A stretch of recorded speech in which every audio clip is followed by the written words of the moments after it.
Imagine being sentenced to jail for 18 years and then feeling happy about it. Believe it or not, but these were real emotions of Catherine Jones when she talked about how she and her brother Curtis Jones killed their stepmother at the ages of 12 and 13. Born in 1985, Catherine Jones was the first child of Curtis Jones Sr. and Stacy Parks. Within a few months of Catherine's birth, Stacy got pregnant again and gave birth to her son Curtis Jones Jr. For the world, they were a complete family of 4, but on the inside, things were really disturbing. Curtis Jones Sr. was a vicious physical abuser who would often beat Stacy for no reason. Even when Stacy was pregnant with Catherine, Curtis didn't stop. He hit her so hard that her uterus broke and she had to give birth early. From that day onwards, things started to get even worse to the point that Stacy had to leave her kids, fly to her parents in Kansas. For a few years, Curtis Jones Sr. and the kids lived happily until one day Curtis invited a male relative over to live in his house. This man took advantage of their mother's absence and would often sexually abuse the kids, especially Catherine. I was the ultimate actress, a professional at being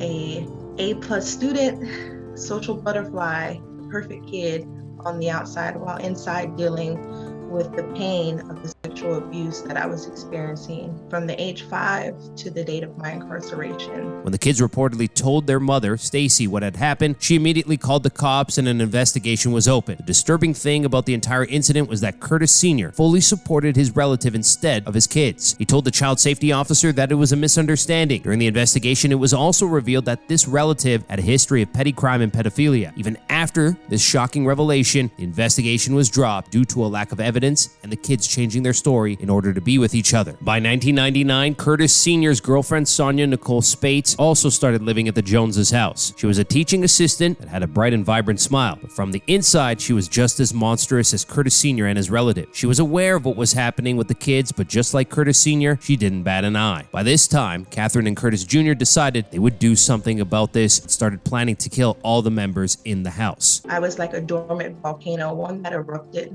at age 13, resulting in me taking the life of an innocent woman. On January 6, 1999, Catherine and Curtis Jr. began their attack. Curtis Jr. took his father's handgun and went straight to the dining room where Sonia was sitting. He went straight up to her and shot 9 rounds from the handgun until Sonia was no longer moving. She tried to grab her phone and call for help, but Catherine took it away from her and Sonia was left to die. He was in the kitchen and I was sitting at the table. I already knew it was fixing to happen. We had already talked about it, and she was sitting at the other dining room table.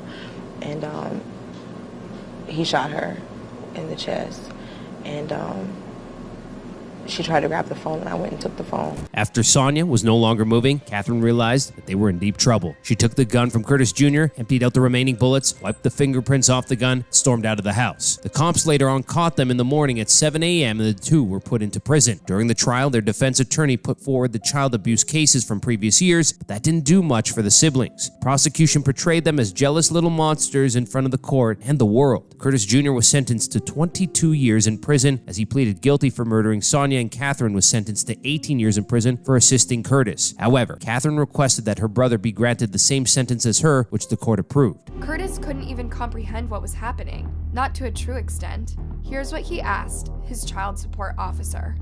And one of the things that, I wanted to know if he had any questions, and one of the things that he asked for was one of his Nintendo games.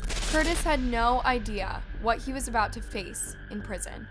There's no way that these kids should have been sentenced as adults. They should have been sentenced as juveniles. They became the first kids to be sentenced as adults instead of juvenile. Instead of taking care of them and providing them therapy, the kids were given the worst of all punishments. While in prison, Catherine married Navy Officer Senior Chief Ramus Fleming. She was released in 2016 at the age of 30. She is now a mother of 2 and is leading the campaign for fair sentencing for youth. Curtis Jones was released a year later and is now a Christian minister. That's all for today. Hope you enjoyed the episode of Crime 101. We'll see you next time with another spine-chilling video, but until then, have a nice day.